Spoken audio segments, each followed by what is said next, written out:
राधा स्वामी दयाल की दया, राधा स्वामी सहाय। प्रेम पत्र राधा स्वामी, पहला भाग। वचन 29वां। राधा स्वामी मत क्या है और उसके अभ्यास सुरत शब्द मार्ग का फल क्या है। हुजूर महाराज जी फरमाते हैं, वचन पहला। राधा स्वामी मत सच्चे कुल मालिक और उसके निज धाम का भेद समझाकर सुरत को अपने सच्चे मालिक और निज माता पिता के चरणों में,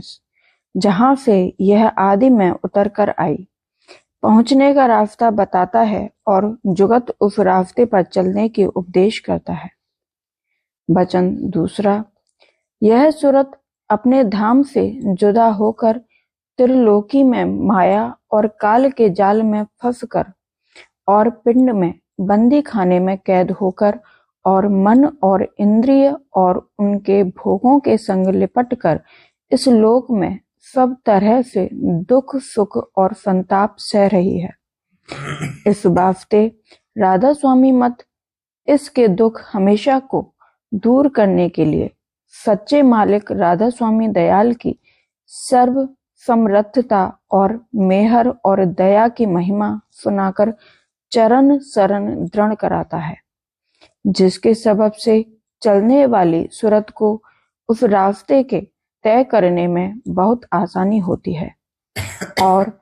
चाल सुखाली चलती है और दया और मेहर संग रहती है और काल और माया के विघ्न सहज में दूर होते हैं। यह मत कुदरती है, यानी सच्चे मालिक के मिलने का सच्चा रास्ता कुदरत के कायदे के मुआफिक समझाया जाता है। यानी जैसे कि आदि में जब प्रथम सूरत के उतार के साथ रचना शुरू हुई, उसी तरह उसी रास्ते से सूरत का उल्टाव यानी चढ़ाई की जुगत बताई गई है और यह हाल हर एक जीव का मरने के वक्त होता है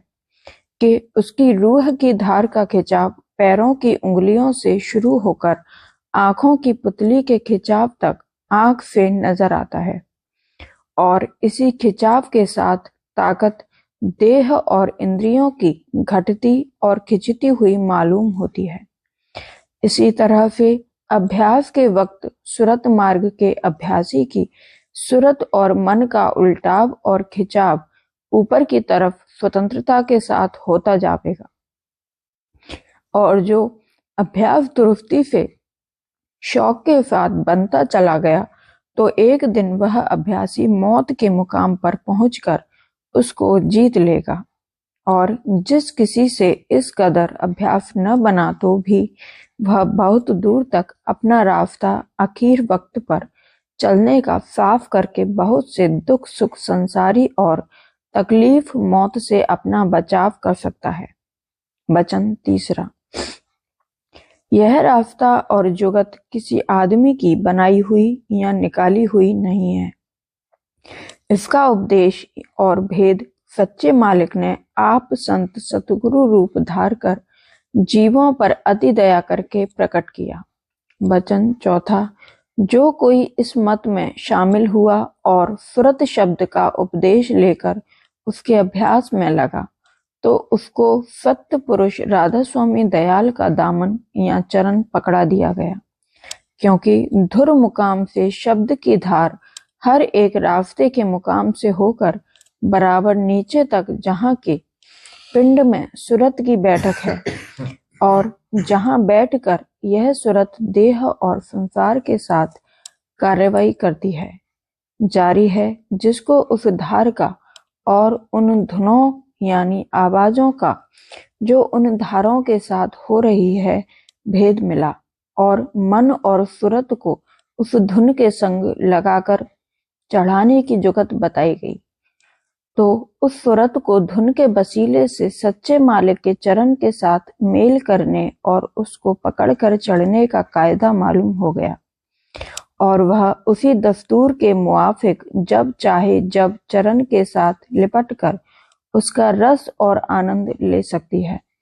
और उसी धार को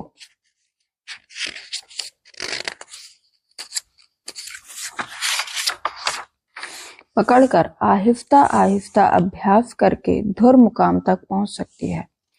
वचन पांचवा, ऊपर के लिखे हुए से साफ मालूम होगा कि राधा स्वामी मत का मतलब यह है कि सूरत को दुख सुख और जन्म मरण के स्थान से हटाकर उसके निज घर में जो महासुख और परम आनंद का भंडार है पहुंचाना, यानी पिंड और ब्रह्मांड से, जो कि काल और माया का देश है, निकालकर संतों के दयाल देश यानी निर्मल चैतन्य देश में पहुंचाना, ताकि काल कलेश से बचकर दयाल देश में सदा का आनंद यानी अमर सुख पावें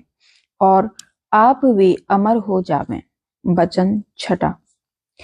बर खिलाफ इसके और मतों का जो दुनिया में जारी है, यह हाल है कि जीवों को इसी देश के ऊंचे नीचे और मध्य स्थान में रखकर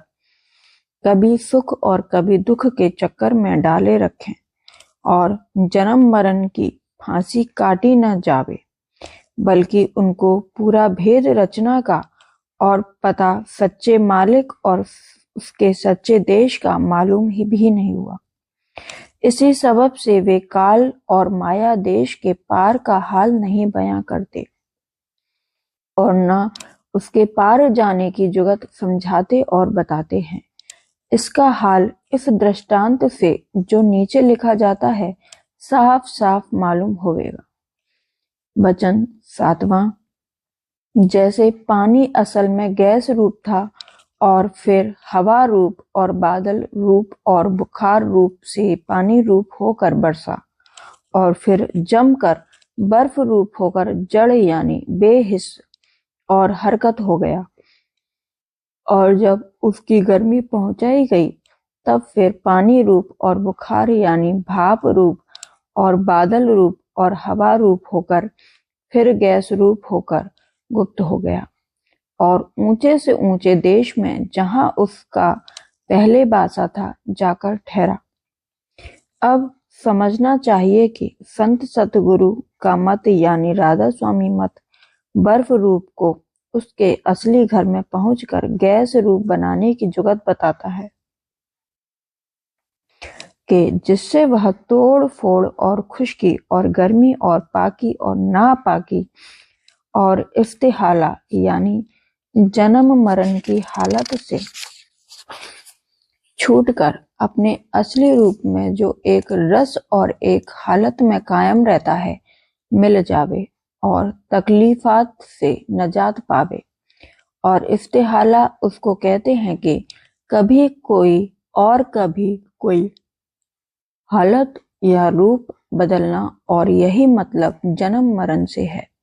कि एक देह या रूप से दूसरे देह या रूप में बदल जाना। वचन नौवां, और मत बर्फ या पानी रूप को इसी जगह के रूप या निशानों में या पोथी और किताबों में जिसमें असली हालत निज रूप और निज घर का और उसकी प्राप्ति और वहां पहुंचने की जुगत का जिक्र भी नहीं है, अटकाते हैं और इसी जगह सफाई रखने या कुछ दिन आराम हासिल करने की तरकीब बयान करते हैं। पर उस तरकीब से चाहे जिस कदर कोई करे, सच्ची और पूरी सफाई और दुखों से बचाव यानी पूरा आराम हासिल नहीं हो सकता है, और न वह तरकीब जैसी चाहिए किसी से बन पड़ती है। इसी से सब जीव बहुत करके लाचार और खाली नजर आते हैं और न अपने निज घर और निज रूप का भेद जानते हैं और न उसकी प्राप्ति की जुगत की खबर है। वचन 10वां, कुल मालिक राधा स्वामी दयाल ने दया करके सब भेद और जुगत साफ साफ करके समझाई और बानी में बयां करी है। अब जीवों को इख्तियार है कि चाहे उनके वचन को विचार करके माने या नहीं। वचन 11वां, राधा स्वामी मत में जब्र और जबरदस्ती नहीं है और न किसी को लालच या डर दिखाया जाता है, अलबत्ता वचन और बानी करके भेद सुनाया और समझाया जाता है। जो बड़भागी है वे मानते हैं और अपने जीते जी उसका फल देखते हैं, यानी दुनिया में भी उसके दुख सुख से बहुत कुछ बचे रहते हैं और अंत समय पर सुखाले जाते हैं। वचन 12वां। और जो नहीं मानते उनको इस दुनिया और देह का दुख सुख बहुत व्यापता है और अंत समय पर इधर से अंधे और बेहोश होकर जाते हैं और अंतर में तरह तरह की तकलीफें रास्ते में सहते हैं।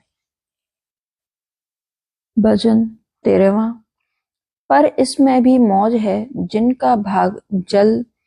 उद्धार का है, वे वचनों को सुनकर जल्द समझते और मानते हैं,